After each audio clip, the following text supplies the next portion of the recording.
নেতৃত্বৰ পৰা আমাৰ সন্মানীয় ৰাজ্যিক সভাপতি মহোদয়লৈকে মোৰ পৰম আদৰণীয় মাৰ্গদৰ্শক ডক্টৰ হিমন্ত বিশ্ব শৰ্মাদেৱৰ পৰা প্ৰতিগৰাকী বুথ পৰ্যায়ৰ কাৰ্যকৰ্তালৈকে আমাৰ সন্মানীয় বিধায়কসকল সাংসদসকল মোৰ অসমবাসী শ্ৰদ্ধেয় ৰাইজ আৰু মিত্ৰদল প্ৰতিটো মিত্ৰদলৰ প্ৰতিগৰাকী সদস্যক মই ধন্যবাদ জনাইছোঁ আৰু মোৰ পৰিয়ালকো মই ধন্যবাদ জনাইছোঁ। প্ৰতিবাৰে আপুনি কৈছে যে মই ৰাজনৈতিক মন্তব্য নকৰোঁ, যেতিয়া জিকিম তেতিয়া কৰিম। আজি মই প্ৰথম সুধিছোঁ, প্ৰথম ৰাজনৈতিক মন্তব্য আপোনাৰ কি কৰিব?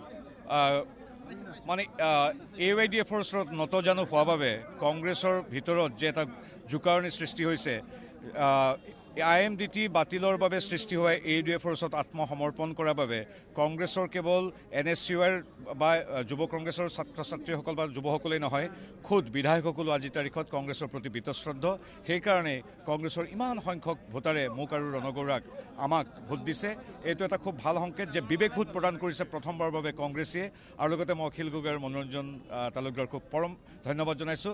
মই ভাবিছোঁ যে এই সংখ্যাটো যে এটা মেজিক নাম্বাৰ পালোগৈ because of the cooperation of Akhil Gogoi, Manoranjan Talukdar CPM and of course my dear friends, যাৰ স্বাভিমান থকা কংগ্ৰেছৰ বিধায়কসকললৈ মই শ্ৰদ্ধা জনাইছোঁ।